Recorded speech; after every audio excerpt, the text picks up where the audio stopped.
명태균이 캐비닛이 열렸는지 아니면 구속을 직감했는지 멘탈이 나갔습니다. 자신이 검찰 조사를 받으면 한 달이면 탄핵, 하야가 온다며 검사에게 감당되겠냐고 물어보겠다고 말한 명태균이, 그런데 보도 하루 만에 자신이 한 말이 농담처럼 한 말이라며 말을 주워 담았습니다. 그러면서 기사를 삭제해달라고 요구까지 했습니다. 해당 건은 당연 파장이 컸습니다. 어제 보도 이후 야당인 민주당은 뛰는 천공위에 나는 명태균이냐, 의혹이 사실이면 대통령 당선 무효라는 말도 나왔습니다. 그런데 난리가 난 건 오히려 여권 인사들이었습니다. 실제로 명씨가 뭘 갖고 있는 거냐, 김대남 사건은 허풍처럼 보이는데 명태균 사건은 실체가 있는 것 같다는 반응도 나오고 있습니다. 네, 그러나 이런 명태균의 발언은 이미 선을 너무 넘어갔습니다. 관련해 중요한 영상 보시고 이어가 보겠습니다. 동아일보가 드디어 본격적으로 참전을 해요. 지금까지는 조선일보든 동아일보든 간접적으로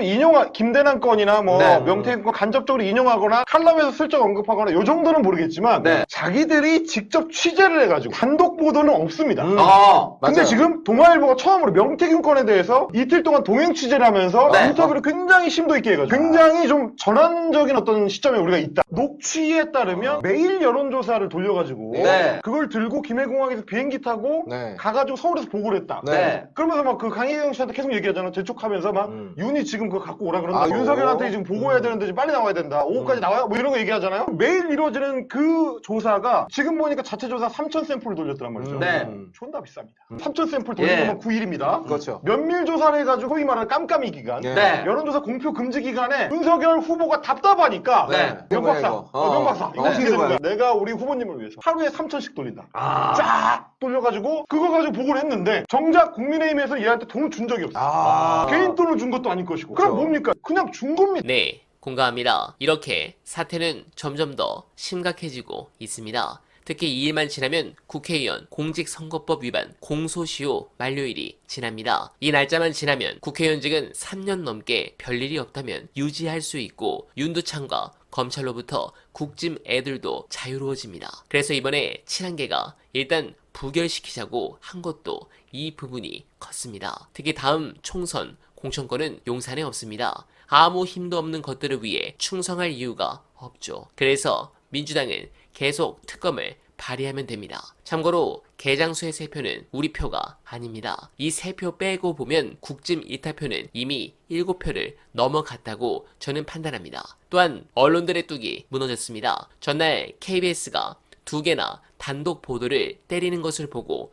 그 내용도 충격이지만 정말 놀랐습니다. 이런 뉴스들에 대해서 우리가 잘 봐야 되는 게 드디어 이제 레거시 언론들이 기사가 붙기 시작했다는 거, 제가 2년 전부터 말씀드렸던 그 순간이 다가온 것입니다.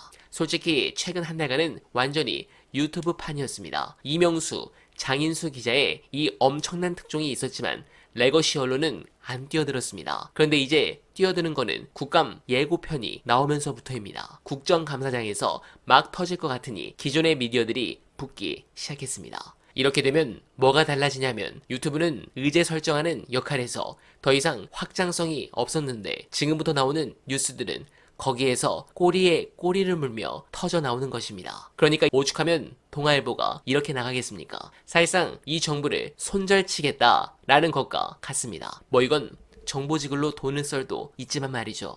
가능하면 여러분들께서 즐거워할 소식이 이번 주 많이 발생하길 기원하며 어나바는 내일도 최선을 다하겠습니다. 여러분 고맙습니다.